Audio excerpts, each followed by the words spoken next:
ও তোমাকে ফোন করেছিল কি? না, শুধু চিঠি লিখে গেছে। লেটার কই দেখি, দাও আমাকে। আমার প্রিয় ম্যাডাম জি, ছোটবাবু আর বড়বাবু, আমার এটা বলতে খুব দুঃখ লাগছে যে আমি কাল থেকে আর কাজে আসবো না। তোমরা নিজেরটা দেখে নাও আর আমার হিসাবটা ক্লিয়ার করে দাও। পেছনে নেট ব্যাংকিংয়ের ডিটেলস দেওয়া আছে। আমার ভাতারের কাপড় ইস্ত্রি করার ব্যবসাটাও বন্ধ হয়ে গেছে। আই লাভ ইউ ম্যাডাম জি। আপনার সঙ্গে সামনে বাড়ির বৌদির খুঁটুনাটি করতে খুব মজা লাগতো। আমি এবার থেকে কার সাথে এত মজা করব? Madam ji I love you. যদি কোনো সময় আপনার আমার কথা মনে পড়ে তাহলে একবার আমার নাম ধরে শুধু চিৎকার করবেন, দেখবেন আমি চলে এসেছি। কান্তা বেহেন, আমি এসে গেছি ম্যাডাম জি। এই ঝাড় দে। তুমি কেন কাজ ছেড়ে দেবে বলছো? ম্যাডাম জি, তুমি যে আমাকে টাকাটা দাও, ওই টাকাতে কি আর আমার সংসার চলে? হ্যাঁ, কিন্তু তুমি তো বাকি ঘরগুলোতেও তো কাজ করো, ওই ঘরগুলোতেও তো কিছু না কিছু করে টাকা পাও তুমি। এত টাকাও পাই না যে আমার সব দরকার পূরণ হয়ে যাবে। আমার 3টে ছেলে আছে, তাদের স্কুল যাওয়ার খরচা, তাদের পকেট মানি, তাদের হেনা তেনা 12-17, ওই টাকাতে আমার পক্ষে কাজ করা সম্ভব নয়। আমার বড় ছেলের আবার আপেল 20+ চাই, আমি কোথা থেকে নিয়ে আসবো? এই ঝাড় দে।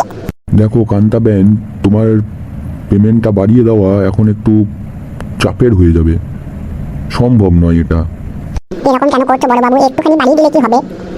ম্যাডাম জি, আপনি কিছু বলুন একটুখানি বাড়িয়ে দাও না।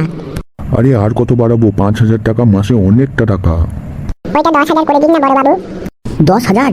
বাবা আমাকে রেখে নাও, 8,000 টাকা দিয়ে দেবে মাসে, আমি কাজ করে দেবো সব। আরে তুই চুপ কর তো। বড় বাবু, আপনার মনে নেই ম্যাডাম যখন বাজারে গিয়েছিল, তখন আপনি যখন চান করছিলেন, তখন আমি গিয়ে আপনাকে প্যান্টি দিলাম? তুমি মেয়েদের কাছ থেকে প্যান্টি নিচ্ছ? আরে আমি কখন প্যান্টি নিলাম? বড় বাবু, মিথ্যা কথা বলবেন না, আমি নিজের হাতে আপনাকে প্যান্টি দিয়েছি। তারপর সেটা আপনি আবার চুলে লাগালেন, আপনার মনে নেই? ও আচ্ছা, প্যান্টিন চুলে লাগায় কালার করার জন্য। হ্যাঁ, তো সেটাই তো বলছি আমি। এই ঝাড় দে। ছোট বাবু, তুমি একটু বোঝাও না।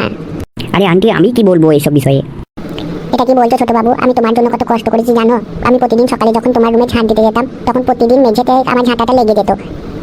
ওখানে তো দই পড়ে থাকতো, ওই জন্যই তো লেগে যেত, চ্যাট করতো। হ্যাঁ, তোমাকে বলতে গেছি, আমার 3টে ছেলে আছে, আমি জানি কোথায় কি লেগে থাকে আর কোথায় কি পড়ে। কি? বাবা একটু পেমেন্টটা বাড়িয়ে দাও, একটু বাড়িয়ে দাও পেমেন্টটা। আরে কি করে বাড়িয়ে দেবো বল?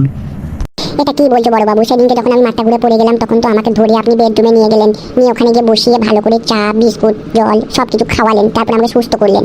পরের বউকে চা জল বিস্কুট খাওয়াচ্ছ, আর নিজের বউকে আজ পর্যন্ত কোনোদিন জল খাওয়ালে না। ও যদি তখন মাথা ঘুরে পড়ে যেত তাহলে ওর আঘাত লাগতো, আমি সেই জন্যই ধরেছি। আর এই যে তুমি, তো আমি তোমার পেমেন্ট বাড়াবো না আমি পেমেন্ট। বাহ সবজি বাহ, আমি আপনার এত জাঙ্গিয়া তুললাম, এত কাপড় তুললাম, আর আজকে আমার যখন পেমেন্ট একটু বাড়ানোর কথা বলেছি, তখন আপনি পেমেন্ট বাড়াতে পারছেন না।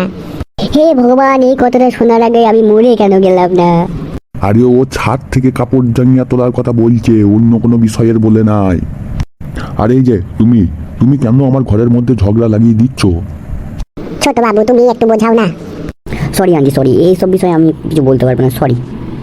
এটা কি বলছো ছোট বাবু? সেদিনকে যখন তুমি তোমার গার্লফ্রেন্ডকে পেছনের দরজা দিয়ে... বাবা পয়সাটা বাড়িয়ে দাও, এবার পয়সাটা বাড়িয়ে দাও গো। আচ্ছা বেশ, ঠিক আছে, 6,000 টাকা দেবো পেমেন্ট। 6,000 টাকার মধ্যে আমার পেডিকিওর, ম্যানিকিওর, স্পা? আচ্ছা বেশ ঠিক আছে, আমি কাজ চালিয়ে নেবো। তুমি স্পা করাতে যাও? এবার থেকে যাবো বিউটি পার্লারে। আগে তো ওই পিচে পাকা রাস্তার ধারে এরকম করে শুয়ে পড়তাম, একবারে খুব তাড়াতাড়ি স্পা হয়ে যেত, 2 মিনিটও লাগতো না। ঠিক আছে ম্যাডাম জি, তাহলে আজকে আমি চলি। কাল থেকে প্রত্যেকদিন কাজে আসবো আপনার কাছে, চিন্তা করবেন না তো।